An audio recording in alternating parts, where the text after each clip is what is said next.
Hi all, എല്ലാ പ്രിയപ്പെട്ട കൂട്ടുകാർക്കും ലക്ഷ്യ സ്കൂൾ ട്യൂഷൻസിൻ്റെ സ്റ്റാൻഡേർഡ് 10th ജോഗ്രഫി ക്ലാസ്സിലേക്ക് സ്വാഗതം. നമ്മൾ ഈ വർഷത്തെ മാറിയ സിലബസ് അനുസരിച്ച് ആദ്യത്തെ ചാപ്റ്റർ നമുക്ക് പഠിക്കാനായിട്ട് വരുന്നത് വെതർ ആൻഡ് ക്ലൈമറ്റ് എന്ന് പറയുന്ന ചാപ്റ്ററാണ്. അപ്പോൾ ഈ ചാപ്റ്ററിനെ പറ്റി പറയുകയാണെങ്കിൽ നമ്മുടെ കഴിഞ്ഞ വർഷത്തെ മുൻപത്തെ 10th ടെക്സ്റ്റിലെ രണ്ടാമത്തെ ചാപ്റ്റർ ആയിട്ടുള്ള in search of the source of wind എന്ന് പറയുന്ന ചാപ്റ്ററിലെ കുറേ അധികം ഭാഗങ്ങളും മുൻപ് നിലനിന്നിരുന്ന 9ാം ക്ലാസ്സിലെ ആദ്യത്തെ ടെക്സ്റ്റിലെ കുറച്ച് ഭാഗങ്ങളും കൂടി ചേർത്ത് കൃത്യമായി ഒരു സിസ്റ്റമാറ്റിക്കായ രീതിയിലാണ് ഈ ഒന്നാമത്തെ ചാപ്റ്റർ ആയിട്ടുള്ള വെതർ ആൻഡ് ക്ലൈമറ്റ് എന്ന ചാപ്റ്റർ തയ്യാറാക്കിയിരിക്കുന്നത്. അപ്പോൾ ഈ ചാപ്റ്ററിൽ നമ്മൾ നോക്കാൻ പോകുന്നത് വെതറിനെ പറ്റിയും ക്ലൈമറ്റിനെ പറ്റിയും വിൻഡിനെ പറ്റിയും പലതരം പ്രസിപ്പിറ്റേഷൻ, കണ്ടൻസേഷൻ അങ്ങനെയുള്ള കാര്യങ്ങളാണ് നമ്മൾ ഈ ഒരു ചാപ്റ്ററിൽ നമ്മൾ ഡിസ്കസ് ചെയ്യുക. അപ്പോൾ നമുക്ക് എന്തായാലും ആരംഭിക്കാം. ആദ്യത്തെ ചാപ്റ്റർ വെതർ ആൻഡ് ക്ലൈമറ്റ് എന്ന ചാപ്റ്ററിലേക്ക് നമ്മൾ കടക്കുകയാണ്. ആദ്യം തന്നെ ഈ ചാപ്റ്ററിൽ നമ്മൾ പഠിക്കാനുള്ള കാര്യം എലമെന്റ്സ് ഓഫ് വെതർ ആണ്. അതായത് വെതറിനെ സ്വാധീനിക്കുന്ന ഘടകങ്ങൾ ഏതൊക്കെയാണെന്നാണ് നമ്മൾ ആദ്യമായിട്ട് ഈ ചാപ്റ്ററിൽ പഠിക്കാൻ പോകുന്നത്. അപ്പോൾ നമ്മളുടെ വെതറിനെ സ്വാധീനിക്കുന്ന ഘടകങ്ങളിലേക്ക് നമ്മൾ കടക്കുമ്പോൾ നമ്മുടെ ഒരു ദിവസത്തെ അറ്റ്മോസ്ഫിയറിക് കണ്ടീഷൻസിനെ സ്വാധീനിക്കുന്ന കുറച്ച് കാര്യങ്ങളുണ്ട്. അപ്പം നമുക്കറിയാം അറ്റ്മോസ്ഫിയറിക് കണ്ടീഷനെ സ്വാധീനിക്കുന്ന ഏറ്റവും പ്രധാനപ്പെട്ട കാര്യം സൺലൈറ്റ് ആണ്. സൂര്യനിൽ നിന്ന് വരുന്ന പ്രകാശമാണ് നമ്മുടെ അറ്റ്മോസ്ഫിയറിലെ കണ്ടീഷനെ സ്വാധീനിക്കുന്ന ഏറ്റവും പ്രധാനപ്പെട്ട കാര്യം. അപ്പോൾ അത് ബേസ് ചെയ്തുകൊണ്ട് നമ്മളുടെ അറ്റ്മോസ്ഫിയറിക് കണ്ടീഷനിലെ പ്രധാനപ്പെട്ട ഫാക്ടേഴ്സ് ഏതൊക്കെയാണെന്ന് നമ്മൾ നോക്കാൻ പോവാണ്. ആദ്യത്തെ വെതർ എലമെന്റ് നമ്മുടെ ടെമ്പറേച്ചർ ആണ്. അപ്പോൾ ടെമ്പറേച്ചർ എന്ന് പറയുമ്പോൾ നിങ്ങൾക്കറിയാം അന്തരീക്ഷത്തിലെ താപമാണ് ടെമ്പറേച്ചർ എന്ന് പറയുന്നത്. നമ്മളുടെ ഫോണുകളിലൊക്കെ നോക്കാറുണ്ട് ടെമ്പറേച്ചർ ഇന്ന് എത്രയാണ് എന്നുള്ളത് നോക്കാറുണ്ട്. നമ്മൾ കാണാറുണ്ട് 26 ഡിഗ്രി സെൽഷ്യസ്, 28 ഡിഗ്രി സെൽഷ്യസ് എന്ന് പറയുന്നത് നമ്മുടെ ഫോണുകളിലൊക്കെ നമ്മൾ വെതർ നോക്കുമ്പോൾ കാണാറുള്ള കാര്യമാണ് ടെമ്പറേച്ചർ എന്ന് പറയുന്നത്. എത്ര താപം ഉണ്ട് എന്നുള്ളതാണ് ടെമ്പറേച്ചർ എന്നുള്ളതിൽ വരുന്നത്. രണ്ടാമതായിട്ട് നമ്മൾ പറയുന്നത് പ്രഷർ ആണ്. പ്രഷർ എന്താണ് പ്രഷർ എന്നുള്ളത് ഈ ക്ലാസ്സിൽ തന്നെ നമ്മൾ പിന്നീടുള്ള ഒരു കണ്ടന്റിൽ ഡീറ്റെയിൽഡ് ആയിട്ട് ഡിസ്കസ് ചെയ്യുന്നുണ്ട്. എങ്കിലും ഞാൻ നിങ്ങൾക്ക് വേണ്ടി പറയാം. പ്രഷർ എന്ന് വെച്ച് കഴിഞ്ഞാൽ എല്ലാ വസ്തുക്കളെയും പോലെ നമ്മുടെ അന്തരീക്ഷത്തിലെ വായുവിനും എന്തുണ്ട്? വെയിറ്റ് ഉണ്ട്. അപ്പോൾ ഈ വെയിറ്റ്, അന്തരീക്ഷത്തിലെ വായു, അന്തരീക്ഷത്തിലെ എയർ, ഈ വെയിറ്റിനെ ഭൂമിയിലേക്ക് അപ്ലൈ ചെയ്യും, ഭൂമിയിലേക്ക് ഈ ബലം കൊടുക്കും. അപ്പോൾ അന്തരീക്ഷത്തിലെ എയർ ഭൂമിയിലേക്ക് കൊടുക്കുന്ന ഈ ഒരു വെയിറ്റിനെ വിളിക്കുന്ന പേരാണ് അറ്റ്മോസ്ഫിയറിക് പ്രഷർ എന്ന് പറയുന്നത്. അപ്പോൾ അറ്റ്മോസ്ഫിയറിക് പ്രഷറിനെ സംബന്ധിച്ചിട്ടുള്ള ഡീറ്റെയിൽഡ് ആയിട്ടുള്ള കാര്യങ്ങൾ നമ്മൾ ഇനി വരുന്ന ടോപ്പിക്കിൽ ഡിസ്കസ് ചെയ്യും. തൽക്കാലം പ്രഷർ എന്താണ് എന്നുള്ളത് ഒന്ന് അറിഞ്ഞിരിക്കുക. പ്രഷർ എന്ന് വെച്ച് കഴിഞ്ഞാൽ ബാക്കി എല്ലാ വസ്തുക്കളെയും പോലെ തന്നെ നമ്മുടെ അറ്റ്മോസ്ഫിയറിലെ എയറിനും വെയിറ്റ് ഉണ്ട്.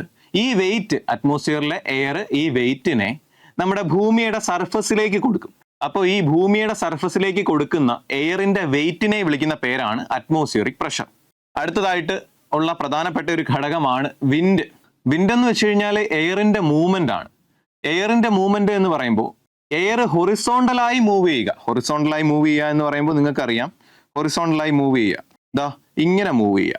ഇങ്ങനെ എയർ മൂവ് ചെയ്യുന്നതിനെയാണ് വിൻഡ് എന്ന് വിളിക്കുന്നത്. നമ്മൾ താഴെ നിൽക്കുമ്പോഴൊക്കെ നമുക്ക് എക്സ്പീരിയൻസ് ചെയ്യാറില്ലേ? നമ്മൾ പുറത്തിറങ്ങി നിൽക്കുമ്പോൾ നമുക്ക് വിൻഡ് എക്സ്പീരിയൻസ് ചെയ്യാറുണ്ട്. നമ്മളുടെ നേരെ ആയിരിക്കും വിൻഡ് അടിക്കുന്നത്, അല്ലെങ്കിൽ നമ്മളുടെ വശങ്ങളിൽ നിന്നായിരിക്കും എന്ത് ചെയ്യുന്നത്? വിൻഡ് അടിക്കുന്നത്. അപ്പോൾ ഇത് ഹൊറിസോണ്ടൽ ആയിട്ടുള്ള എയറിന്റെ ഈ മൂവ്മെന്റിനെ വിളിക്കുന്ന പേരാണ് വിൻഡ് എന്ന് പറയുന്നത്. അപ്പോൾ വിൻഡ് എവിടെ നിന്ന് എങ്ങോട്ടുള്ള എയറിന്റെ മൂവ്മെന്റ് ആണ് എന്ന് കൂടി നിങ്ങൾ അറിഞ്ഞിരിക്കണം. അത് ഞാൻ പറഞ്ഞുതരാം. അതായത് ഒരു ഹൈ പ്രഷർ സോണിൽ നിന്ന് ഒരു ലോ പ്രഷർ സോണിലേക്കുള്ള, ഒരു ഹൈ പ്രഷർ സോണിലുള്ള എയർ ഒരു ലോ പ്രഷർ സോണിലേക്ക് ഹൊറിസോണ്ടലായി സഞ്ചരിക്കുന്നതിനെ വിളിക്കുന്ന പേരാണ് വിൻഡ് എന്ന് പറയുന്നത്. ഓക്കെ, അപ്പോൾ ഹൈ പ്രഷർ സോണിലുള്ള എയർ ലോ പ്രഷർ സോണിലേക്ക് സഞ്ചരിക്കുന്നതിനെ നമുക്ക് എന്ത് വിളിക്കാം? വിൻഡ് എന്ന് വിളിക്കാം. അപ്പൊ നമ്മൾ നോക്കിയത് ഒന്നാമത്തെ ടെമ്പറേച്ചർ ആയിരുന്നു. ടെമ്പറേച്ചർ എന്ന് വെച്ച് കഴിഞ്ഞാൽ താപനിലയാണ്. രണ്ടാമതായി നമ്മൾ നോക്കിയത് പ്രഷറാണ്, അറ്റ്മോസ്ഫിയറിക് പ്രഷറാണ്. അറ്റ്മോസ്ഫിയറിക് പ്രഷർ എന്ന് പറയുമ്പോൾ നമ്മുടെ അന്തരീക്ഷത്തിലുള്ള എയറിനൊരു വെയിറ്റ് ഉണ്ട്. ആ വെയിറ്റ് നമ്മുടെ ഭൂമിയുടെ സർഫസിലേക്ക് കൊടുക്കുന്നതിനെയാണ് അറ്റ്മോസ്ഫിയറിക് പ്രഷർ എന്ന് നമ്മൾ പറയുന്നത്.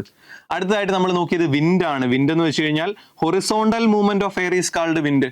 അപ്പോൾ വിൻഡ് എവിടെ നിന്ന് എങ്ങോട്ട് സഞ്ചരിക്കുന്നു നമ്മൾ പറഞ്ഞു? അറ്റ്മോസ്ഫിയറിലെ ഹൈ പ്രഷർ ഉള്ള ഏരിയയിൽ നിന്നും അറ്റ്മോസ്ഫിയറിലെ ലോ പ്രഷർ ഉള്ള ഏരിയയിലേക്ക് എയർ സഞ്ചരിക്കുന്നതിനെ വിളിക്കുന്ന പേരാണ് വിൻഡ്. അടുത്തതായിട്ട് നമ്മൾ നോക്കുന്നത്, ഇതിൻ്റെ അകത്ത് തന്നെ അടുത്തതായിട്ട് നമ്മൾ നോക്കാൻ പോകുന്നത് ഹ്യൂമിഡിറ്റി എന്നൊരു ടോപ്പിക്കാണ്. ഹ്യൂമിഡിറ്റി ഇതിൻ്റെ അകത്ത് തന്നെ വരുന്ന അടുത്ത ഒരു എലമെന്റ് ആണ് ഹ്യൂമിഡിറ്റി. ഈ പറഞ്ഞ എല്ലാ ടോപ്പിക്കുകളെ പറ്റിയും ഡീറ്റെയിൽഡ് ആയിട്ടുള്ള എക്സ്പ്ലനേഷൻ ഈ ചാപ്റ്ററിൽ തന്നെ വരുന്നുണ്ട്. അപ്പൊ നിങ്ങൾ ഹ്യൂമിഡിറ്റി എന്താണെന്നൊന്ന് മനസ്സിലാക്കിയിരിക്കുക. തുടക്കത്തിൽ ഹ്യൂമിഡിറ്റി എന്ന് വെച്ച് കഴിഞ്ഞാൽ നമ്മുടെ അറ്റ്മോസ്ഫിയറിൽ എത്ര വാട്ടർ കണ്ടന്റ് ഉണ്ട് എന്നുള്ളതാണ് ഹ്യൂമിഡിറ്റി. നമ്മുടെ അന്തരീക്ഷത്തിൽ എത്രമാത്രം ജലത്തിന്റെ അംശമുണ്ട് എന്നുള്ളതാണ് ഹ്യൂമിഡിറ്റി. നമ്മൾ രാവിലേക്ക് എഴുന്നേൽക്കുമ്പോൾ മഞ്ഞൊക്കെ കാണാറുണ്ട്. അപ്പം നമുക്ക് അറിയാൻ പറ്റും അന്തരീക്ഷത്തിൽ എന്തുണ്ട്, വെള്ളത്തിന്റെ അംശമുണ്ട്. നമ്മൾ രാവിലെയൊക്കെ വണ്ടി ഓടിച്ചു പോവുകയോ അല്ലെങ്കിൽ ഏതെങ്കിലും ഒരു 2 വീലറിൽ സഞ്ചരിക്കുമ്പോൾ നമ്മൾ അതിരാവിലെയാണ് സഞ്ചരിക്കുന്നതെന്നുണ്ടെങ്കിൽ കുറച്ച് ദൂരം സഞ്ചരിച്ചു കഴിയുമ്പോൾ നമ്മളുടെ ഡ്രസ്സിലൊക്കെ നനവ് ഉണ്ടാവാറുണ്ട്. ഈ നനവ് അന്തരീക്ഷത്തിൽ എന്തുണ്ടായതുകൊണ്ടാണ്? Water content ഉണ്ടായതുകൊണ്ടാണ്. അപ്പൊ ഈ അന്തരീക്ഷത്തിലെ വാട്ടർ കണ്ടന്റിനെ വിളിക്കുന്ന പേരാണ് ഹ്യൂമിഡിറ്റി എന്ന് പറയുന്നത്. ഓക്കെ, അപ്പൊ നമ്മൾ നോക്കിയത് എലമെന്റ്സ് ഓഫ് വെതർ ആണ്. വെതറിന്റെ എലമെന്റ്സ് ഏതൊക്കെയാണ്, ഘടകങ്ങൾ ഏതൊക്കെയാണെന്നാണ് നോക്കിയത്. അതിനുവേണ്ടി നമ്മൾ ആദ്യം പറഞ്ഞത് അറ്റ്മോസ്ഫിയറിലെ കണ്ടീഷൻസിനെ സ്വാധീനിക്കുന്ന, അന്തരീക്ഷത്തിലെ കണ്ടീഷൻസിനെ സ്വാധീനിക്കുന്ന ഘടകങ്ങൾ ഏതൊക്കെയാണെന്നാണ്. അപ്പൊ അന്തരീക്ഷത്തിലെ കണ്ടീഷൻസിനെ സ്വാധീനിക്കുന്ന ഘടകങ്ങൾ ഏതൊക്കെയാണെന്നുള്ളത് ഒരു 4 ഘടകത്തിന്റെ പേര് നമ്മൾ കൃത്യമായിട്ടും നോക്കി. ഒന്നാമത്തെ ഘടകം ടെമ്പറേച്ചർ ആയിരുന്നു. ടെമ്പറേച്ചർ എന്ന് വെച്ചാൽ താപനിലയാണ് അന്തരീക്ഷത്തിലെ. രണ്ടാമത്തെ ഘടകം പ്രഷർ ആയിരുന്നു. പ്രഷർ എന്ന് വെച്ച് കഴിഞ്ഞാൽ അന്തരീക്ഷത്തിലെ എയർ ഒരു വെയിറ്റ് ഉണ്ട്, ആ വെയിറ്റ് ഭൂമിയുടെ സർഫസിലേക്ക് കൊടുക്കുന്നതാണ് പ്രഷർ എന്ന് പറയുന്നത്. മൂന്നാമത്തെ ഘടകം വിൻഡ് ആയിരുന്നു. വിൻഡ് എന്ന് വെച്ച് കഴിഞ്ഞാൽ എങ്ങനെയുള്ള മൂവ്മെന്റ് ആണ്? എയറിന്റെ ഹൊറിസോണ്ടൽ ആയിട്ടുള്ള മൂവ്മെന്റിനെ വിളിക്കുന്ന പേരാണ് വിൻഡ് എന്ന് പറഞ്ഞു. അതിൽ തന്നെ ഒരു കാര്യം പറഞ്ഞു, എവിടെ നിന്ന് എങ്ങോട്ടേക്കാണ് സഞ്ചരിക്കേണ്ടത്? ഒരു ഹൈ പ്രഷർ സോണിൽ നിന്നും ഒരു ലോ പ്രഷർ സോണിലേക്ക് സഞ്ചരിക്കണം. ആര് സഞ്ചരിക്കണം? എയർ സഞ്ചരിക്കണം. ഹൊറിസോണ്ടലായി സഞ്ചരിക്കുന്നതിനെ വിൻഡ് എന്ന് നമ്മൾ വിളിച്ചു. അടുത്തതായിട്ട് നമ്മൾ നോക്കിയത് എന്താണ്? ഹ്യൂമിഡിറ്റി ആണ്. അടുത്തതായിട്ട് നമ്മൾ നോക്കിയത് ഹ്യൂമിഡിറ്റി ആണ്. ഹ്യൂമിഡിറ്റി എന്ന് വെച്ച് കഴിഞ്ഞാൽ അന്തരീക്ഷത്തിലെ വാട്ടർ കണ്ടന്റ് എത്രമാത്രം ഉണ്ട് എന്നുള്ളതാണ് ഹ്യൂമിഡിറ്റി എന്ന് പറയുന്നത്. ഓക്കെ, അപ്പൊ നമുക്ക് അടുത്തതിലേക്ക് നോക്കാം. അപ്പൊ ഈ നേരത്തെ പറഞ്ഞ 4 ഘടകങ്ങളിലും ഏറ്റവും പ്രധാനപ്പെട്ട കാരണം, 4 ഘടകങ്ങളുടെയും ഏറ്റവും പ്രധാനപ്പെട്ട സ്വാധീനം ചെലുത്തുന്ന ഘടകമാണ് സൺലൈറ്റ്. സൺലൈറ്റ് ആണ് ടെമ്പറേച്ചർ തീരുമാനിക്കുന്നത്. ടെമ്പറേച്ചറിനനുസരിച്ചാണ് പ്രഷർ മാറുന്നത്. പ്രഷറിനനുസരിച്ചാണ് വിൻഡിന് ചേഞ്ച് ഉണ്ടാവുന്നത്. അപ്പോൾ ഹ്യൂമിഡിറ്റി, സൺലൈറ്റിനനുസരിച്ച് ഹ്യൂമിഡിറ്റിക്ക് കൂടുതലും കുറവും സംഭവിക്കാറുണ്ട്. അപ്പോൾ നമുക്ക് അടുത്ത ടോപ്പിക്കിലേക്ക് നോക്കാം. അടുത്തത് എന്താണ് വെതർ എന്നതാണ് അടുത്ത ടോപ്പിക്ക്. അപ്പോൾ ഇനി മുതൽ നിങ്ങൾക്ക് ഇതിലൊരു ഡൗട്ട് ഉണ്ടാവാൻ പാടില്ല. വെതറും ക്ലൈമറ്റും കൃത്യമായും 2 കാര്യങ്ങളാണ്. അപ്പൊ നമ്മൾ നോക്കണം എന്താണ് വെതർ, എന്താണ് ക്ലൈമറ്റ്. ഇതിന്റെ വ്യത്യാസം നമ്മൾ തീർച്ചയായിട്ടും അറിഞ്ഞിരിക്കണം. ഈ ഒരു ക്ലാസ്സിന് ശേഷം വെതറും ക്ലൈമറ്റും തമ്മിലുള്ള വ്യത്യാസം എല്ലാ പ്രിയപ്പെട്ടവരും അറിഞ്ഞിരിക്കണം. അത് മാത്രമല്ല, വെതറിന്റെയും ക്ലൈമറ്റും തമ്മിൽ ചെറിയ ഒരു വ്യത്യാസമേ ഉള്ളൂ. അത് എപ്പോഴും ഓർത്തിരിക്കേണ്ട കാര്യമാണ്. അപ്പൊ വെതർ എന്താണെന്ന് നമുക്ക് നോക്കാം.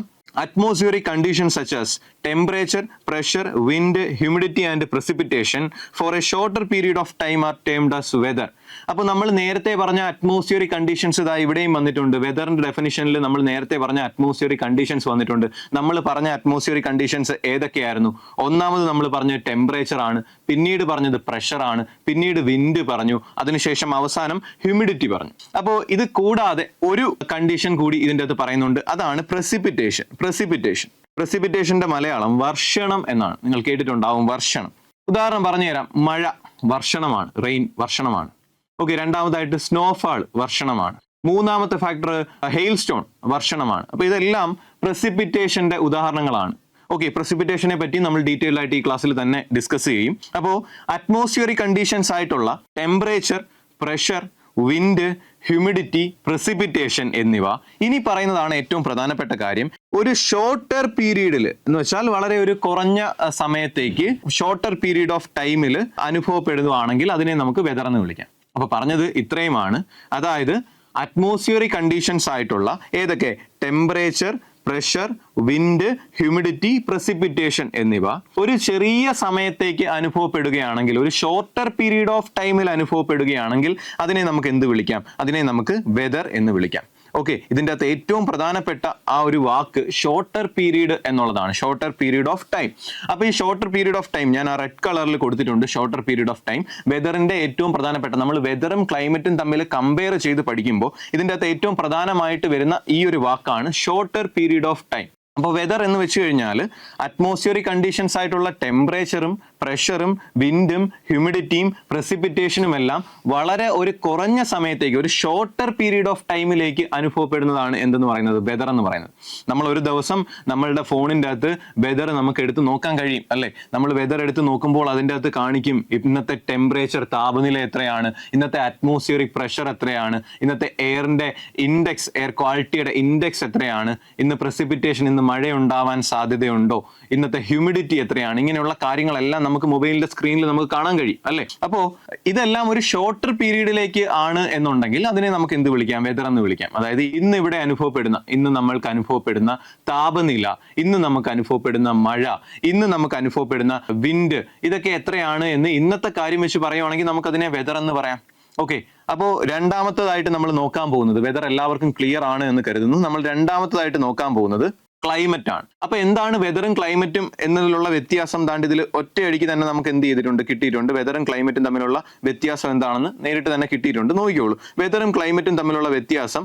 വെതർ പറഞ്ഞപ്പോൾ നമ്മൾ പറഞ്ഞു അതൊരു ഷോർട്ടർ പീരീഡ് ഓഫ് ടൈമിലേക്കാണ് വെതർ ഉള്ളത് എന്ന് പറയുന്നത്. അതായത് ഒരു ചെറിയ സമയത്ത് അനുഭവപ്പെടുന്ന ടെമ്പറേച്ചറും വിൻഡും പ്രസിപ്പിറ്റേഷനും ഒക്കെയാണ് നമ്മൾ വെതർ എന്ന് പറഞ്ഞത്. ഇവിടെ ക്ലൈമറ്റ് എന്ന് പറയുമ്പോൾ ഒരു ലോങ്ങർ പീരീഡ് ഓഫ് ടൈമിലായിരിക്കണം എന്ത് ചെയ്യുന്നത്, ക്ലൈമറ്റ്. ഇതേ സംഭവം നമ്മൾ ആവറേജ് ആയിട്ടുള്ള വെതർ കണ്ടീഷൻ, നമുക്ക് എത്ര ചൂടുണ്ട്, എത്രയാണ് നമ്മുടെ ഇവിടുത്തെ താപനില, എത്രയാണ് മഴ, ഇതെല്ലാം ഇതിന്റെ എല്ലാത്തിന്റെ ആവറേജ് ഇതൊരു ലോങ്ങർ പീരീഡിലേക്ക് അനുഭവപ്പെടുകയാണ് എന്നുണ്ടെങ്കിൽ നമുക്ക് അതിനെ എന്ത് പറയാം, ക്ലൈമറ്റ് എന്ന് പറയാം. ഓക്കെ, അപ്പൊ ക്ലൈമറ്റ്, ഒരു സ്ഥലത്തെ ക്ലൈമറ്റ് നമ്മൾ എടുക്കുന്നത് ആ സ്ഥലത്തെ ഏകദേശം 35 മുതൽ 40 വർഷം വരെ അവിടെ ഏത് വെതർ കണ്ടീഷൻ ആണ് അവിടെ എക്സിസ്റ്റ് ചെയ്യുന്നത് എന്ന് നോക്കിയിട്ടാണ് നമ്മൾ ക്ലൈമറ്റ് എടുക്കുന്നത്. ഓക്കെ, അപ്പൊ നമ്മൾ രണ്ട് കാര്യങ്ങൾ ഇങ്ങോട്ട് ശ്രദ്ധിക്കേണ്ട, രണ്ട് കാര്യങ്ങൾ ഇതാണ്. ക്ലൈമറ്റിൽ നമ്മൾ പ്രധാനപ്പെട്ട രണ്ട് പോയിന്റുകൾ, ഒന്ന് ലോങ്ങർ പീരീഡ് എന്നുള്ളതാണ്, രണ്ടാമത്തതായിട്ട് അതൊരു ലാർജർ ഏരിയയുടെ ആയിരിക്കും പറയുന്നത്. ഇപ്പൊ നമ്മൾ വെതർ പറഞ്ഞപ്പോൾ പറഞ്ഞു അതൊരു ഷോർട്ടർ പീരീഡിൽ അനുഭവപ്പെടുന്ന കാര്യമാണ്. ക്ലൈമറ്റ് ആണെങ്കിൽ എങ്ങനെയാണ്, അതൊരു ലോങ്ങർ പീരീഡിൽ, ഒരു നീണ്ട കാലഘട്ടത്തിൽ അനുഭവപ്പെടുന്ന കാര്യം എടുത്തിട്ടാണ് നമ്മൾ എന്ത് ചെയ്യുന്നത്, ക്ലൈമറ്റ് ആയിട്ട് പറയുന്നത്. ഓക്കെ, അതുപോലെ തന്നെ ഇതൊരു ലാർജർ ഏരിയ ആയിരിക്കും ക്ലൈമറ്റ് പറയാൻ നേരത്ത് നമ്മൾ എടുക്കുന്നത്. അതായത് ഒരു സ്ഥലത്തെ വെതർ പറയാൻ നേരത്ത് നമ്മൾ ചെറിയൊരു സ്ഥലം എടുക്കുകയായിരിക്കും, ഏതെങ്കിലും ഒരു സ്ഥലം, ചെറിയൊരു സ്ഥലമായിരിക്കും നമ്മൾ അവിടുത്തെ വെതർ പറയാൻ വേണ്ടി എടുക്കുന്നത്. ഓക്കെ, അപ്പോൾ ക്ലൈമറ്റ് പറയുമ്പോഴത്തേക്കും നമ്മൾ എന്ത് ചെയ്യും, ഒരു വലിയ സ്ഥലമാണ് അതിൽ പരിഗണിക്കുന്നത്, ഒരു വലിയ സ്ഥലമായിരിക്കും അതിൻ്റെ അകത്ത് പരിഗണിക്കുന്നത്. മാത്രമല്ല അതൊരു ലോങ്ങർ പീരീഡിൽ ആയിരിക്കും എന്നുള്ളത് കൂടി ശ്രദ്ധിക്കുക. ഓക്കെ, അപ്പൊ നമ്മൾ നേരത്തെ പറഞ്ഞത് വെതറും ക്ലൈമറ്റും തമ്മിലുള്ള ഒരു വ്യത്യാസമാണ്. വെതർ എന്ന് പറയുമ്പോഴത്തേക്കും അറ്റ്മോസ്ഫിയറിക് കണ്ടീഷൻസ് ആയിട്ടുള്ള ടെമ്പറേച്ചറും പ്രഷറും വിൻഡും ഹ്യൂമിഡിറ്റിയും പ്രസിപ്പിറ്റേഷനും എല്ലാം ഒരു ചെറിയ സമയത്തേക്ക് ഒരു ചെറിയ പ്രദേശത്തിലാണ് എന്നുണ്ടെങ്കിൽ അതിനെ നമുക്ക് വെതർ എന്ന് പറയാം. അതായത് ഇന്ന് അനുഭവപ്പെടുന്ന temperature, pressure, wind, humidity, precipitation എന്നിവ നമ്മൾ നോക്കുകയാണെങ്കിൽ അതിനെ നമ്മൾ വെതർ എന്ന് വിളിക്കും. എന്നാൽ കഴിഞ്ഞ 35-40 വർഷങ്ങളായി ഇവിടെ എന്ത് വെതർ ആണ് അനുഭവപ്പെട്ടത് എന്നുള്ളത് നമ്മൾ നോക്കുകയാണെങ്കിൽ അതിനെ നമുക്ക് എന്ത് വിളിക്കാം, ക്ലൈമറ്റ് എന്ന് വിളിക്കാം. ഓക്കെ, ഈ വെതറും ക്ലൈമറ്റും തമ്മിലുള്ള വ്യത്യാസം നിർബന്ധമായും അറിഞ്ഞിരിക്കണം. കാരണം നമ്മൾ രണ്ടാമത്തെ ചാപ്റ്ററിലും ഈ ക്ലൈമറ്റിക് റീജിയൻസിനെ പറ്റി ഡിസ്കസ് ചെയ്യുമ്പോൾ എന്താണ് ക്ലൈമറ്റിക് റീജിയൻ എന്ന് അറിഞ്ഞിരിക്കേണ്ടതായിട്ടുണ്ട്. അപ്പോൾ ഇത് വളരെ വൃത്തിയായിട്ട് ഇതിന്റെ ഡിഫറൻസ് നമ്മൾ എല്ലാവരും മനസ്സിലാക്കിയിരിക്കണം. വെതർ എന്ന് പറഞ്ഞാൽ ഷോർട്ടർ പീരീഡിൽ ഒരു ചെറിയ സ്ഥലത്താണ് അനുഭവപ്പെടുന്നത്.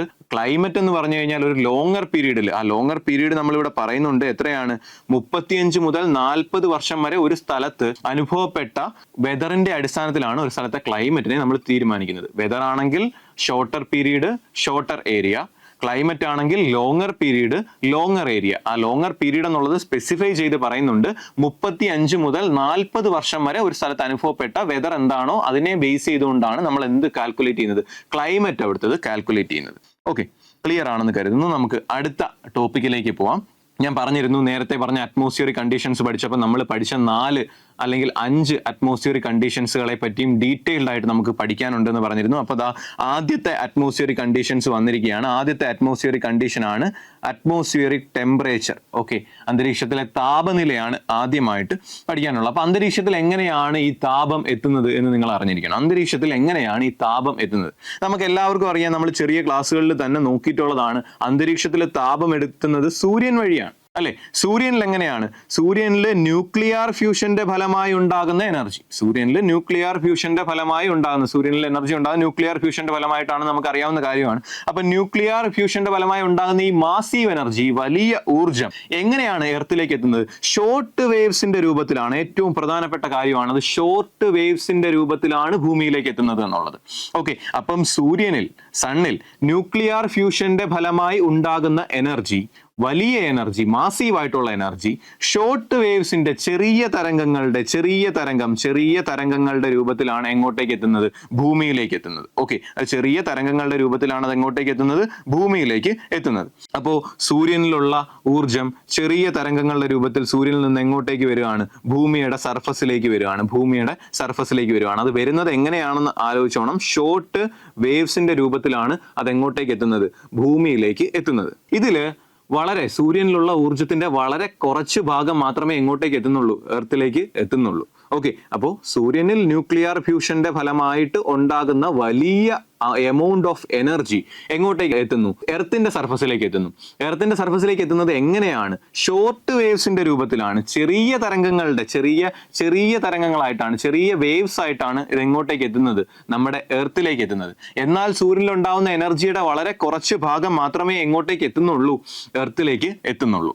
ഓക്കെ, അപ്പൊ നോക്കാം. അപ്പം സൂര്യനിൽ ഉണ്ടാകുന്ന ന്യൂക്ലിയർ ഫ്യൂഷന്റെ ഫലമായി ഉണ്ടാകുന്ന ഈ എനർജി ഷോർട്ട് വേവ്സിന്റെ രൂപത്തിൽ ഭൂമിയിലേക്ക് എത്തുകയാണെങ്കിൽ നമുക്കതിനെ വിളിക്കാം ഇൻസോലേഷൻ. നമുക്കതിനെ എന്ത് വിളിക്കാം? ഇൻസോലേഷൻ എന്ന് വിളിക്കാം. Okay, the amount of sun's rays reaching the earth surface is called insolation. ഭൂമിയുടെ ഉപരിതലത്തിലേക്ക്, എർത്തിന്റെ സർഫസിലേക്ക് എത്തുന്ന സൂര്യരശ്മിയുടെ അളവിനെ നമുക്ക് എന്ത് വിളിക്കാം? ഇൻസോലേഷൻ എന്ന് വിളിക്കാം. ഓക്കെ, അത് കൺഫ്യൂഷൻ വരരുത്. ഭൂമിയുടെ ഉപരിതലത്തിലേക്ക്, എർത്തിന്റെ സർഫസിലേക്ക് എത്തുന്ന എമൗണ്ട് ഓഫ് സൺറൈസ്, എത്ര എമൗണ്ടിലുള്ള സൺറൈസ് ഭൂമിയുടെ ഉപരിതലത്തേക്ക് എത്തുന്നു എന്നുള്ളതാണ് നമ്മൾ എന്ത് പറയുന്നത്? ഇൻസോലേഷൻ എന്ന് പറയുന്നത്. ഓക്കെ, അപ്പോൾ അത് ക്ലിയർ ആണെന്ന് കരുതുന്നു. അറ്റ്മോസ്ഫിയറിക് ടെമ്പറേച്ചർ എന്നുള്ളത് ക്ലിയർ ആണെന്ന് കരുതുന്നു. അതിന്റെ ബാക്കി നമുക്ക് നോക്കാം. എ പാർട്ട് ഓഫ് ഇൻസോലേഷൻ, ഈ വരുന്ന ഇൻസോലേഷൻ ഉണ്ടല്ലോ, ഈ വരുന്ന ഇൻസോലേഷൻ നമ്മൾ പറഞ്ഞു, വരുന്ന ഇൻസോലേഷൻ എങ്ങനെയാ വരുന്നത്? ഷോർട്ട് വേവ്സ് ആയിട്ടാണ് വരുന്നത്. ചെറിയ തരംഗങ്ങളായി, ചെറിയ വേവ്സ് ആയിട്ടാണ് അത് എങ്ങോട്ടേക്ക് എത്തുന്നത്? ഭൂമിയിലേക്ക് എത്തുന്നത്. ഷോർട്ട് വേവ്സ് ആയിട്ട് ഇങ്ങോട്ടേക്ക് എത്തുന്ന ആ സൂര്യന്റെ എന്താണ് എമൗണ്ട് ഓഫ് സൺലൈറ്റ്, അതിന് എമൗണ്ട് ഓഫ് എനർജി, അതിനെ വിളിക്കുന്ന പേരായിരുന്നു ഇൻസോലേഷൻ. അപ്പൊ ഈ വരുന്ന ഇൻസോലേഷൻ ഡയറക്റ്റ് ആയിട്ട് ഇങ്ങ് എർത്തിൽ എത്തത്തില്ല. ഓക്കെ, കാരണം എർത്തിന്റെ മുകളിൽ അറ്റ്മോസ്ഫിയർ ഉണ്ട്, ഡിഫറെന്റ് പാർട്ടിക്കിൾസ് ഉണ്ട്. അതുകൊണ്ട് ഇങ്ങോട്ടേക്ക് വരുന്ന ആ ഒരു ഇൻസോലേഷൻ കംപ്ലീറ്റ് ആയിട്ട് ഇങ്ങോട്ടേക്ക് എത്തത്തില്ല. അപ്പൊ നോക്കാം, ഈ വരുന്ന ഇൻസോലേഷൻ എവിടെയൊക്കെ റിഫ്ലക്ട് ചെയ്യപ്പെടും? വരുന്ന വഴിക്ക് നമുക്കറിയാം, അതായത് ഈ സൺറൈസ് ഇങ്ങോട്ടേക്ക് വരുന്ന വഴിക്ക് ക്ലൗഡ്സ് ഉണ്ട്, അറ്റ്മോസ്ഫിയറിൽ എന്തുണ്ട്? ക്ലൗഡ്സ് ഉണ്ട്. ഈ ക്ലൗഡ്സിൽ എന്ത് ചെയ്യാം? ഇത് തട്ടി റിഫ്ലക്ട് ചെയ്യാം. ഓക്കെ, റിഫ്ലക്ട് ചെയ്യുമ്പോൾ അത് തിരിച്ചു പോകാം. ക്ലൗഡ്സിൽ തട്ടി അത് എന്ത് ചെയ്യാം? റിഫ്ലക്ട് ചെയ്ത് തിരിച്ച് പോകാം. അപ്പോ ഇങ്ങോട്ടേക്ക് എത്തുന്ന ഇൻസോലേഷന്റെ, ഷോർട്ട് വേവ്സിന്റെ രൂപത്തിൽ സൂര്യനിൽ നിന്ന് ഭൂമിയിലേക്ക് എത്തുന്ന ഇൻസോലേഷന്റെ ഒരു ഭാഗം എവിടെ തട്ടി? ക്ലൗഡ്സിൽ തട്ടി എന്ത് ചെയ്യും? റിഫ്ലക്ട് ചെയ്യപ്പെടും. ഒരു ഭാഗം എവിടെ തട്ടി? ഡസ്റ്റ് പാർട്ടിക്കിൾസിൽ തട്ടി റിഫ്ലക്ട് ചെയ്യപ്പെടും. അങ്ങനെ പല എലമെന്റ്സിൽ, പല സാധനങ്ങളിൽ തട്ടി എന്ത് ചെയ്യും? ഇങ്ങോട്ടേക്ക് വരുന്ന ഇൻസോലേഷൻ റിഫ്ലക്ട് ചെയ്യപ്പെടും. ഓക്കെ, അങ്ങനെ റിഫ്ലക്ട് ചെയ്യപ്പെടും. എന്നിട്ട് ബാക്കിയാകുന്ന ഷോർട്ട് വേവ്സ് എങ്ങോട്ടേക്ക് വരും? നമ്മുടെ എർത്തിന്റെ സർഫസിലോട്ട്. ഞാൻ പറഞ്ഞല്ലോ, നമ്മുടെ എർത്തിന്റെ സർഫസിലോട്ട് ഷോർട്ട് വേവ്സിന്റെ രൂപത്തിൽ ബാക്കിയായിട്ടുള്ളത് എത്തും. ഓക്കെ, അപ്പം സണ്ണിൽ ഉണ്ടാവുന്ന ഈ മാസീവ് എനർജി എന്തിന്റെ ഫലമായി? ന്യൂക്ലിയർ ഫ്യൂഷന്റെ ഫലമായി ഉണ്ടാകുന്ന ഈ മാസീവ് എനർജി എങ്ങോട്ടേക്ക് എത്തും? ഭൂമിയിലേക്ക് എത്തും. ഏത് രൂപത്തിൽ? ഷോർട്ട് വേവ്സിന്റെ രൂപത്തിൽ ഭൂമിയിലേക്ക് എത്തും. ഈ ഷോർട്ട് വേവ്സിന്റെ രൂപത്തിൽ ഭൂമിയിലേക്ക് എത്തുന്നത് കംപ്ലീറ്റ് ആയിട്ട് എങ്ങോട്ടേക്ക് എത്തുന്നില്ല? എർത്തിന്റെ സർഫസിലേക്ക് എത്തുന്നില്ല. അപ്പൊ പിന്നെ ബാക്കി എവിടെ തട്ടിയാണ് റിഫ്ലക്ട് ചെയ്യുന്നതെന്ന് പറയുന്നുണ്ട്? ക്ലൗഡ്സിൽ തട്ടി റിഫ്ലക്ട് ചെയ്യാം, ഡസ്റ്റ് പാർട്ടിക്കിൾസിലോ മറ്റ് സാധനങ്ങളിലോ തട്ടി എന്ത് ചെയ്യാം? റിഫ്ലക്ട് ചെയ്യാം. എന്നിട്ട് ബാക്കിയായിട്ട് വരുന്ന ഷോർട്ട് വേവ്സ് ഉണ്ടല്ലോ, അതായത് ഈ ഭൂമിയിലേക്ക് ബാക്കിയായി വരുന്ന ഷോർട്ട് വേവ്സ്, ഈ ബാക്കിയായി വരുന്ന ഷോർട്ട് വേവ്സിന് നമ്മുടെ ഭൂമിയുടെ സർഫസ്, ഈ കാണുന്നതാണ് ഭൂമിയുടെ സർഫസ്, ഈ ബാക്കിയായി വരുന്ന ഷോർട്ട് വേവ്സിന് ഭൂമിയുടെ സർഫസിനെ ചൂട് പിടിപ്പിക്കാനുള്ള കഴിവ് ഇല്ല. കാരണം അത് ഷോർട്ട് വേവ്സിന്റെ രൂപത്തിലാണ്. അപ്പോൾ ഭൂമിയുടെ സർഫസിനെ ചൂട് പിടിപ്പിക്കാനുള്ള കഴിവില്ല എന്നല്ല, ഭൂമിയുടെ അറ്റ്മോസ്ഫിയറിനെ എന്ത് ചെയ്യാനുള്ള കഴിവില്ല? ചൂട് പിടിപ്പിക്കാനുള്ള കഴിവില്ല. അപ്പം ബാക്കിയായി വരുന്ന ഈ ഒരു ഷോർട്ട് വേവ്സ്, ഈ ഡസ്റ്റ് പാർട്ടിക്കിൾസിലും നമ്മുടെ ക്ലൗഡ്സിലും ഒന്നും തട്ടി റിഫ്ലക്ട് ചെയ്യാതെ ബാക്കിയായി വരുന്ന ഈ ഷോർട്ട് വേവ്സ് ഉണ്ടല്ലോ, അതിന് നമ്മുടെ അറ്റ്മോസ്ഫിയറിനെ ചൂട് പിടിപ്പിക്കാനുള്ള കഴിവില്ല. ഓക്കെ, അപ്പൊ അത് എങ്ങോട്ടേക്ക് എത്തും? അത് നമ്മുടെ ഭൂമിയുടെ സർഫസിലേക്ക് എത്തും. പക്ഷെ അവിടെ അറ്റ്മോസ്ഫിയർ ചൂടാകുന്നുണ്ടോ? ഇല്ല, അറ്റ്മോസ്ഫിയർ ചൂടാകുന്നില്ല. കാരണം ഇത് ഷോർട്ട് വേവ്സിന്റെ രൂപത്തിലാണ് ഭൂമിയിലേക്ക് എത്തുന്നത്. ഷോർട്ട് വേവ്സിന് എന്തിനുള്ള കഴിവില്ല? നമ്മുടെ അറ്റ്മോസ്ഫിയറിനെ ചൂടാക്കാനുള്ള കഴിവ് ഇല്ല. എന്നാൽ ഈ ഇൻസൊലേഷൻ കാരണം, സൂര്യനിൽ നിന്ന് വരുന്ന ഈ ഷോർട്ട് വേവ്സിനെ നമ്മൾ വിളിച്ച പേരാണല്ലോ ഇൻസൊലേഷൻ. ഈ ഇൻസൊലേഷൻ കാരണം എർത്തിന്റെ സർഫസ് എന്താവുന്നുണ്ട്? ചൂടാവുന്നുണ്ട്. എർത്തിന്റെ സർഫസ് എന്താവുന്നുണ്ട്? ചൂടാവുന്നുണ്ട്. അപ്പോൾ നമ്മൾ പറഞ്ഞത് രണ്ട് കാര്യങ്ങളാണ്. സൂര്യനിൽ നിന്ന് വരുന്ന ഈ ഷോർട്ട് വേവ്സിനെ നമ്മൾ ഇൻസൊലേഷൻ എന്ന് വിളിച്ചു. ഈ വരുന്ന ഷോർട്ട് വേവ്സ് തട്ടി റിഫ്ലക്ട് ചെയ്ത് പോകുമെന്ന് നമ്മൾ പറഞ്ഞു. എവിടെയൊക്കെ? ഡസ്റ്റ് പാർട്ടിക്കിൾസിലോ ക്ലൗഡ്സിലോ ഒക്കെ തട്ടി റിഫ്ലക്ട് ചെയ്ത് പോകുമെന്ന് നമ്മൾ പറഞ്ഞു. ബാക്കിയായി എർത്തിന്റെ സർഫസിലേക്ക് എത്തുന്ന ഈ ഷോർട്ട് വേവ്സിന് എർത്തിന്റെ അറ്റ്മോസ്ഫിയറിനെ ചൂട് പിടിപ്പിക്കാനുള്ള കഴിവില്ല. കാരണം അത് ഷോർട്ട് വേവ്സ് ആണ്. അറ്റ്മോസ്ഫിയർ ചൂടാവണമെങ്കിൽ അത് എന്തായിരിക്കണം? ലോങ് വേവ്സ് ആയിരിക്കണം. ഓക്കെ, അപ്പൊ ഈ ഷോർട്ട് വേവ്സിന് എന്തിനുള്ള കഴിവില്ല? അറ്റ്മോസ്ഫിയറിനെ ചൂട് പിടിപ്പിക്കാനുള്ള കഴിവില്ല.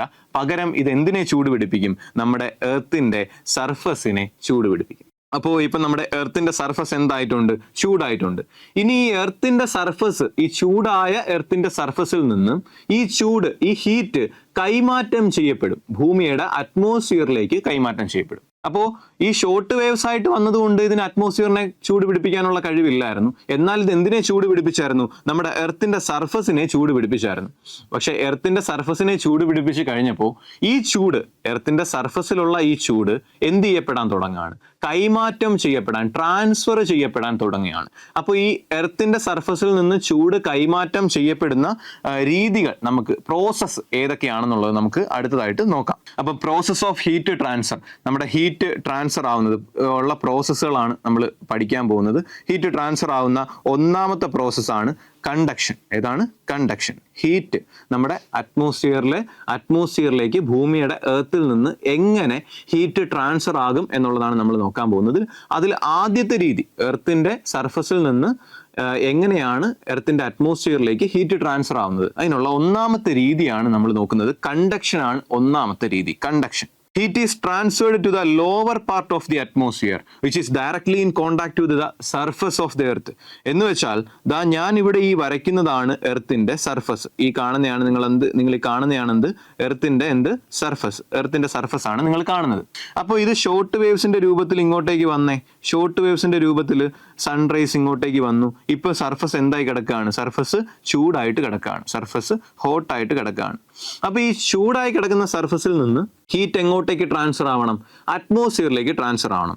അങ്ങനെ ട്രാൻസ്ഫർ ആവുന്ന ഒന്നാമത്തെ പ്രക്രിയയാണ് കണ്ടക്ഷൻ. കണ്ടക്ഷനിൽ എന്താ നടക്കുന്നതെന്ന് വെച്ച് കഴിഞ്ഞാൽ, സർഫസിനോട് ചേർന്ന് കിടക്കുന്ന പ്രദേശം ഉണ്ടല്ലോ, ഞാൻ ഈ ഡോട്ട് ഇടുന്ന പ്രദേശമാണ് സർഫസിനോട് ചേർന്ന് കിടക്കുന്ന പ്രദേശം. ഈ സർഫസിനോട് ചേർന്ന് കിടക്കുന്ന പ്രദേശത്തേക്ക് ഹീറ്റ് ഇങ്ങനെ ചെറുതായിട്ട് ഇങ്ങോട്ട് മുകളിലേക്ക് വരും. അതായത് സർഫസിനോട് ചേർന്ന് കിടക്കുന്ന പ്രദേശത്ത് മാത്രമേ എന്ത് ചെയ്യത്തുള്ളൂ? കണ്ടക്ഷൻ വഴി ഹീറ്റ് ഉയരത്തുള്ളൂ. അതായത് താണ്ടെ ഒരു ഇത്രയും ഭാഗം, സർഫസിനോട് ചേർന്ന് കിടക്കുന്ന ഈ ഡോട്ട് ഇട്ടേക്കുന്ന ഇത്രയും ഭാഗത്തേക്ക് എന്ത് ചെയ്യും? ചൂട് മുകളിലേക്ക് ഉയരും. അങ്ങനെ മുകളിലേക്ക് ഉയരുമ്പം എർത്തിന്റെ സർഫസിനോട് ചേർന്ന് കിടക്കുന്ന അറ്റ്മോസ്ഫിയറും എന്തായി മാറും? ചൂടായിട്ട് മാറും. അപ്പോൾ എർത്തിന്റെ ഹീറ്റ് ഈസ് ട്രാൻസ്ഫേർഡ് എങ്ങോട്ടേക്ക് മാത്രം? Lower part of the atmosphere. Lower part of the atmosphere, അതായത് സർഫസിനോട് ചേർന്ന് കിടക്കുന്ന അറ്റ്മോസ്ഫിയറിന്റെ ഏറ്റവും താഴ്ന്ന ഭാഗം, നിങ്ങൾ ഈ കാണുന്ന, ഞാൻ ഈ വരച്ചിട്ടേക്കുന്ന, ഡോട്ട് ഇട്ടേക്കുന്ന ഈ ഒരു താഴ്ന്ന ഭാഗത്ത് എന്താവും? ചൂടാവും. അങ്ങനെ താഴ്ന്ന ഭാഗം, അറ്റ്മോസ്ഫിയറിന്റെ ലോവർ പാർട്ട് ചൂടാകുന്ന ഈ പ്രക്രിയയെ വിളിക്കുന്ന പേരാണ് എന്ത്? കണ്ടക്ഷൻ. അറ്റ്മോസ്ഫിയറിന്റെ ലോവർ പാർട്ട്, അറ്റ്മോസ്ഫിയറിന്റെ താഴത്തെ ഭാഗം, അതായത് എന്തിനോട് ചേർന്ന് കിടക്കുന്ന ഭാഗം? നമ്മൾ ഈ കാണുന്ന സർഫസിനോട് ചേർന്ന് കിടക്കുന്ന ഭാഗം ചൂടാകുന്ന ഈ ഒരു പ്രക്രിയയെ വിളിക്കുന്ന പേരാണ് കണ്ടക്ഷൻ. അതായത് കറക്റ്റായിട്ട് പറയുകയാണെങ്കിൽ ദാണ്ട സർഫസിൽ നിന്ന് ചെറുതായിട്ട് ഈ സർഫസിനോട് അടുത്ത് കിടക്കുന്ന ഈ ഒരു പ്രദേശങ്ങളിലേക്ക് ചൂട് അങ്ങനെ ഉയരാൻ തുടങ്ങും, ട്രാൻസ്ഫർ ചെയ്യാൻ തുടങ്ങും. അങ്ങനെ നമ്മുടെ ഈ സർഫസിനോട് ചേർന്ന് കിടക്കുന്ന ലോവർ അറ്റ്മോസ്ഫിയർ എന്താവും? ചൂടാവും. അപ്പൊ നിങ്ങൾ ഓർത്തോണേ, ഗ്രൗണ്ടിനോട് ചേർന്ന് കിടക്കുന്ന, അങ്ങനെ ഓർത്തിരിക്കണേ, ഗ്രൗണ്ടിന്റെ ഡി വെച്ചിട്ട് ഓർത്തിരിക്കണേ, ഗ്രൗണ്ടിനോട് ചേർന്ന് കിടക്കുന്ന ഭാഗം ചൂടാകുന്ന പ്രക്രിയയാണ് ഏതെന്ന് പറയുന്നത്? കണ്ടക്ഷൻ എന്ന് പറയുന്നത്. അപ്പോൾ സർഫസിനോട്, ഭൂമിയുടെ സർഫസിനോട് ചേർന്ന് കിടക്കുന്ന ഭാഗം ചൂടാവുകയാണെങ്കിൽ അതിനെ നമുക്ക് എന്ത് വിളിക്കാം? സർഫസിനോട് ചേർന്ന് കിടക്കുന്ന ഭാഗം ചൂടാവുകയാണെങ്കിൽ നമുക്ക് അതിനെ എന്ത് വിളിക്കാം? കണ്ടക്ഷൻ എന്ന് വിളിക്കാം. ഓക്കെ, അപ്പൊ നമ്മൾ അടുത്ത പ്രോസസ് ഓഫ് ഹീറ്റ് ട്രാൻസ്ഫർ, അടുത്ത പ്രോസസ്സ് നോക്കാം. അടുത്ത പ്രോസസ്സാണ്, രണ്ടാമത്തെ പ്രോസസ്സാണ് ഏതെന്ന് പറയുന്നത്? കൺവെക്ഷൻ എന്ന് പറയുന്നത്. രണ്ടാമത്തെ പ്രോസസ്സാണ് കൺവെക്ഷൻ. നമ്മൾ നേരത്തെ പഠിച്ച എന്താണ്? കണ്ടക്ഷൻ ആണ്. അപ്പം ഗ്രൗണ്ടിന്റെ ഡി വെച്ച് ഓർത്തിരുന്നോളാൻ പറഞ്ഞു. നേരത്തെ പഠിച്ചത് കണ്ടക്ഷൻ ആണ്. ഇപ്പം നമ്മൾ നോക്കാൻ പോകുന്നത് കൺവെക്ഷൻ ആണ്. കൺവെക്ഷൻ എന്ന് വെച്ച് കഴിഞ്ഞാൽ ഞാൻ ദാ വീണ്ടും ഇങ്ങോട്ടേക്ക് വരയ്ക്കാം. ദാ ഇതാണ് എർത്തിന്റെ എന്തെന്ന് പറയുന്നത്, സർഫസ്. ഓക്കെ, ഈ വരയ്ക്കുന്നതാണ് എർത്തിന്റെ സർഫസ്. ഇതാണ് സർഫസ്, നമ്മൾ ചവിട്ടി നിൽക്കുന്ന ഉപരിതലം. അതാണ് നമ്മൾ ചവിട്ടി നിൽക്കുന്ന തറയുണ്ടല്ലോ, അതാണ് സർഫസ്. അപ്പോൾ ഈ എർത്തിന്റെ സർഫസ്, ഈ എർത്തിന്റെ സർഫസിൽ നിന്നും ഹീറ്റായി, അതായത് എർത്തിന്റെ സർഫസ് ഹീറ്റായതിനു ശേഷം ഈ ചൂട് എങ്ങോട്ടേക്ക് ഉയരും? മുകളിലേക്ക് ഉയരും. അതായത് അറ്റ്മോസ്ഫിയറിന്റെ ഹയർ പാർട്ടിലേക്ക്, അറ്റ്മോസ്ഫിയറിന്റെ മുകളിലേക്ക്. നേരത്തെ നമ്മൾ പഠിച്ച കണ്ടക്ഷൻ എന്തായിരുന്നു? അറ്റ്മോസ്ഫിയറിന്റെ ലോവർ പാർട്ടായിരുന്നു. പക്ഷെ ഇത് സർഫസിൽ നിന്ന് ഒത്തിരി ദൂരേക്ക്, ഒത്തിരി മുകളിലേക്ക് എന്ത് ചെയ്യും?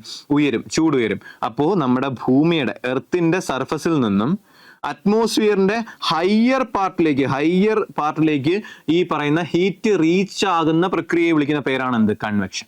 ഓക്കെ, അപ്പോൾ ഹയർ പാർട്ടിലേക്ക് റീച്ച് ആവുകയാണെങ്കിൽ അത് കൺവെക്ഷൻ. അറ്റ്മോസ്ഫിയറിന്റെ ലോവർ പാർട്ടാണെങ്കിൽ, ഗ്രൗണ്ടിനോട് ചേർന്നുള്ള പാർട്ടാണെങ്കിൽ അതെന്ത്? കണ്ടക്ഷനും ആവും. ഓക്കെ, ഇനി നമുക്ക് മൂന്നാമത്തേത് നോക്കാം. മൂന്നാമത്തേതാണ് അഡ്വെക്ഷൻ. അഡ്വെക്ഷൻ എന്ന് വെച്ച് കഴിഞ്ഞാൽ നമ്മളുടെ ഹീറ്റ് ഉണ്ടല്ലോ, നമ്മുടെ ഈ കാണുന്ന, ഇതിലും സർഫസ് വേണം. ഇതാണ് ഞാൻ ഈ വരച്ചിട്ടേക്കുന്ന ഭൂമിയുടെ സർഫസ്. ഓക്കെ, ഈ കാണുന്നതാണ് നമ്മുടെ ഭൂമിയുടെ സർഫസ്, നമ്മൾ ചവിട്ടി നിൽക്കുന്ന ഉപരിതലം. ഈ ഭൂമിയുടെ സർഫസിലുള്ള ഇവിടെയുള്ള ഹീറ്റ് ഉണ്ടല്ലോ, ഈ ഹീറ്റിനെ കാറ്റ്, അതായത് ഹൊറിസോണ്ടലായിട്ട് എന്ത് ചെയ്യുക? കൊണ്ടുപോവാണ്. ഈ കാറ്റാണല്ലോ, horizontal movement of air is called wind എന്ന് നമ്മൾ ആദ്യമേ പറഞ്ഞു. അതായത് ഹയർ പ്രഷർ ഉള്ള ഒരു സ്ഥലത്ത് നിന്നും, ഹൈ അറ്റ്മോസ്ഫിയറിക് പ്രഷർ ഉള്ള ഒരു സ്ഥലത്ത് നിന്നും ലോ അറ്റ്മോസ്ഫിയറിക് പ്രഷർ ഉള്ള ഒരു സ്ഥലത്തേക്ക് എയർ മൂവ് ചെയ്യുന്നതിനെ, എങ്ങനെ മൂവ് ചെയ്യുന്നതിനെ? ഹൊറിസോണ്ടലായി മൂവ് ചെയ്യുന്നതിനെ വിൻഡ് എന്ന് വിളിച്ചു. അപ്പൊ ഞാൻ പറഞ്ഞില്ലേ നേരത്തെ, കണ്ടക്ഷൻ വഴി ഇവിടെ എല്ലാം എന്ത് ആയി? ഹീറ്റ് ട്രാൻസ്ഫർ ആയി. ഈ ട്രാൻസ്ഫർ ആയ ഹീറ്റിനെ ഹൊറിസോണ്ടലായിട്ട് മൂവ് ചെയ്യിക്കുകയാണെങ്കിൽ, ഈ ട്രാൻസ്ഫർ ആയ ഹീറ്റിനെ ഹൊറിസോണ്ടലായിട്ട് മൂവ് ചെയ്യിപ്പിക്കുകയാണെങ്കിൽ, കാറ്റ്, വിൻഡ് മൂവ് ചെയ്യിപ്പിക്കുകയാണെങ്കിൽ അതിനെ നമുക്ക് എന്ത് വിളിക്കാം? അഡ്വെക്ഷൻ എന്ന് വിളിക്കാം. അപ്പൊ നമ്മൾ 3 രീതിയാണ് ഇതുവരെ പറഞ്ഞത് ഹീറ്റ് ട്രാൻസ്ഫറിന്റെ. ഒന്നാമത് കണ്ടക്ഷൻ എന്ന് പറയുമ്പോഴേ ഓർക്കണേ കുട്ടികളെ, അതായത് കണ്ടക്ഷൻ എന്ന് പറയുമ്പോഴേ അതെങ്ങനെയാണ്? അതായത് ഗ്രൗണ്ടിനോട് ചേർന്ന് കിടക്കുന്ന പ്രദേശം, ഗ്രൗണ്ടിന്റെ ഡിയും ദാണ്ട് ഈ കണ്ടക്ഷന്റെ ഡിയും വെച്ച് ഓർത്തിരിക്കണം. എന്താണ്? ഗ്രൗണ്ടിനോട് ചേർന്ന് കിടക്കുന്ന പ്രദേശം, ലോവർ അറ്റ്മോസ്ഫിയറിലേക്ക് ഹീറ്റ് ട്രാൻസ്ഫർ ആവുന്നു. രണ്ടാമത് നമ്മൾ പഠിച്ചത് എന്താണ്? കൺവെക്ഷൻ ആണ്. കൺവെക്ഷൻ എന്ന് പറയുമ്പോൾ കൺവെക്ഷൻ്റെ അകത്ത് നമ്മൾ പറഞ്ഞായിരുന്നു, കൺവെക്ഷൻ്റെ അകത്ത് ഹീറ്റ് ട്രാൻസ്ഫർ ആവുന്നത് എങ്ങനെയാണ്? മുകളിലേക്ക്, അതായത് ഹയർ അറ്റ്മോസ്ഫിയറിലേക്കാണ് ഹീറ്റ് എന്ത് ചെയ്യുന്നത്? ട്രാൻസ്ഫർ ആവുന്നത്. മുകളിലേക്ക്, ഹയർ അറ്റ്മോസ്ഫിയറിലേക്കാണ് ഹീറ്റ് എന്ത് ചെയ്യുന്നത്? ട്രാൻസ്ഫർ ആകുന്നത്. ഓക്കെ, അപ്പോൾ അടുത്തത് നമ്മൾ പറഞ്ഞു, അതായത് അടുത്തതായിട്ട് നമ്മൾ പറഞ്ഞത് അഡ്വെക്ഷൻ ആണ്. അഡ്വെക്ഷൻ്റെ ഹീറ്റ് എങ്ങനെ ട്രാൻസ്ഫർ ആവുന്നു? ഹൊറിസോണ്ടലായി. ഇങ്ങനെ പോകുന്നില്ലേ, ഹൊറിസോണ്ടൽ. അപ്പൊ ഹീറ്റ് എങ്ങനെ ട്രാൻസ്ഫർ ആവുന്നു? ഹൊറിസോണ്ടലായി ട്രാൻസ്ഫർ ആവുന്നു. എന്തിന്റെ സഹായത്തോടെ? വിൻഡിന്റെ സഹായത്തോടെ ഹൊറിസോണ്ടലായിട്ട് ട്രാൻസ്ഫർ ആകുന്നതിനെ വിളിക്കുന്ന പേരാണ് എന്തെന്ന് പറയുന്നത്? അഡ്വെക്ഷൻ എന്ന് പറയുന്നത്. ഇനി നമ്മൾ നോക്കാൻ പോകുന്നത് നാലാമത്തതാണ് റേഡിയേഷൻ. റേഡിയേഷൻ എന്താണെന്ന് നോക്കാം. റേഡിയേഷൻ്റെ അത് നിങ്ങൾ ശ്രദ്ധിക്കേണ്ട പോയിന്റ്, എനർജി എങ്ങനെയാണ് ട്രാൻസ്ഫർ ആവുന്നത്? In the form of long waves എന്ന് വെച്ചാൽ എന്താണ്? വലിയ വേവ്സിന്റെ രൂപത്തിൽ. റേഡിയേഷനിൽ എങ്ങനെയാണ് എനർജി ട്രാൻസ്ഫർ ആവുന്നത്? ലോങ് വേവ്സിന്റെ രൂപത്തിലാണ്. അതാണ് ഇതിൻ്റെ അകത്ത് ശ്രദ്ധിക്കേണ്ട ഏറ്റവും പ്രധാനപ്പെട്ട കാര്യം. എനർജി എങ്ങനെയാണ്? ലോങ് വേവ്സിന്റെ രൂപത്തിലാണ് എന്ത് ചെയ്യുന്നത്? ട്രാൻസ്ഫർ ആവുന്നത്. ലോങ് വേവ്സിന്റെ രൂപത്തിൽ. നമ്മൾ നേരത്തെ പറഞ്ഞില്ലേ ഇങ്ങോട്ടേക്ക് വരുന്നത് ഷോർട്ട് വേവ്സ് ആണെന്ന് നമ്മൾ പറഞ്ഞില്ലേ. അപ്പോൾ നിങ്ങൾ ഇത് പഠിക്കുമ്പം ഏറ്റവും കൂടുതൽ ഓർത്തിരിക്കേണ്ട ഒരു കാര്യം, അതായത് റേഡിയേഷൻ പഠിക്കുമ്പോൾ നിങ്ങൾ ഏറ്റവും കൂടുതൽ ഓർത്തിരിക്കേണ്ട ഒരു കാര്യം എന്താണെന്ന് വെച്ച് കഴിഞ്ഞാൽ, റേഡിയേഷൻ എന്ന് വെച്ച് കഴിഞ്ഞാൽ അപ്പോഴേ ആലോചിച്ചോണം എനർജി എങ്ങനെയാണ്? ലോങ് വേവ്സിന്റെ രൂപത്തിലാണ് ട്രാൻസ്ഫർ ആവുന്നത്. എങ്ങനെയാണ്? ലോങ് വേവ്സിന്റെ രൂപത്തിലാണ് എനർജി ട്രാൻസ്ഫർ ആവുന്നത്. അങ്ങനെ ലോങ് വേവ്സിന്റെ രൂപത്തിൽ എനർജി ട്രാൻസ്ഫർ ആവുന്നു. എവിടെ നിന്ന്? ഭൂമിയുടെ സർഫസിൽ നിന്ന് എനർജി ലോങ് വേവ്സിന്റെ രൂപത്തിൽ എന്ത് ചെയ്യുന്നു? ട്രാൻസ്ഫർ ആകുന്നു. ഓക്കെ ആണേ. അപ്പൊ നമ്മൾ പഠിച്ച പോയിന്റുകൾ നിങ്ങൾ ഒന്ന് റിമൈൻഡ് ചെയ്തെടുക്കണേ. അതായത് നമ്മൾ പറഞ്ഞ പോയിന്റുകൾ ഇവയാണ്. നമ്മുടെ അന്തരീക്ഷത്തിലേക്ക് വരുന്ന ഷോർട്ട് വേവ്സിന്റെ രൂപത്തിൽ വരുന്ന ഇൻസൊലേഷന് അറ്റ്മോസ്ഫിയറിനെ ചൂട് പിടിപ്പിക്കാനുള്ള കഴിവില്ല. അതുകൊണ്ട് അത് ആരെ ചൂട് പിടിക്കും? അറ്റ്മോസ്ഫിയറിനെ ചൂട് പിടിപ്പിക്കുന്നതിന് പകരം എർത്തിന്റെ സർഫസിനെ എന്ത് ചെയ്യും? ചൂട് പിടിപ്പിക്കും. ഈ എർത്തിന്റെ സർഫസ് ചൂടായി കഴിഞ്ഞാൽ ഈ ചൂട് എന്ത് ചെയ്യാൻ തുടങ്ങും?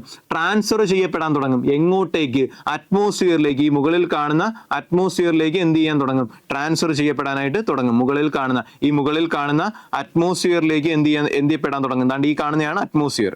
നിങ്ങൾ ഈ ഡോട്ട് ഇട്ട് കാണുന്നതാണ് അറ്റ്മോസ്ഫിയർ, ഈ കാണുന്നതാണ് എർത്തിന്റെ സർഫസ്. അപ്പോൾ ഈ അറ്റ്മോസ്ഫിയറിലേക്ക് ട്രാൻസ്ഫർ ചെയ്യപ്പെടാൻ തുടങ്ങും. ട്രാൻസ്ഫർ ചെയ്യപ്പെടുന്നത് 4 രീതികളിലൂടെയാണ്. ഒന്നാമത്തെ രീതിയാണ് കണ്ടക്ഷൻ. കണ്ടക്ഷന്റെ ഡിയും ഗ്രൗണ്ടിന്റെ ഡിയും വെച്ച് പഠിച്ചോണം.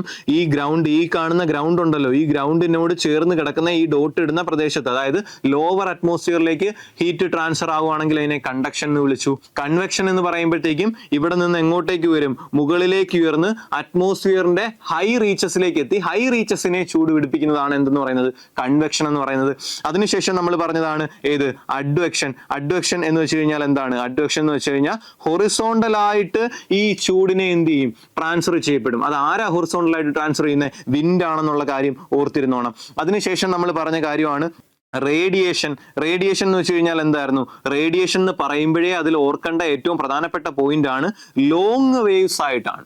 ലോങ് വേവ്സ് ആണ് എന്തെന്ന് പറയുന്നത്, റേഡിയേഷൻ എന്ന് പറയുന്നത്. ഓക്കെ, അപ്പം ഹീറ്റ് ട്രാൻസ്ഫർ ആവുന്ന ഈ 4 മെത്തേഡ്സ് ക്ലിയർ ആണെന്ന് കരുതുന്നു. 4 മെത്തേഡ്സ്, ഒന്ന് കണ്ടക്ഷൻ, രണ്ടാമത്തത് കൺവെക്ഷൻ, മൂന്നാമത്തത് അഡ്വെക്ഷൻ, നാലാമത്തത് റേഡിയേഷൻ. ഓക്കെ, കണ്ടക്ഷൻ ഗ്രൗണ്ടിനോട് ചേർന്ന്, കൺവെക്ഷൻ ആണെങ്കിൽ ഹയർ റീച്ചസിലേക്ക്, അഡ്വെക്ഷൻ ആണെങ്കിൽ ഹൊറിസോണ്ടൽ ആയിട്ട് വിൻഡ് കൊണ്ടുപോകുന്നത്, റേഡിയേഷൻ ആണെങ്കിൽ അപ്പോഴേ ആലോചിച്ചോണം വാക്ക് ലോങ് വേവ്സിന്റെ രൂപത്തിൽ ഹീറ്റ് ട്രാൻസ്ഫർ ചെയ്യുകയാണെങ്കിൽ. ഓക്കെ,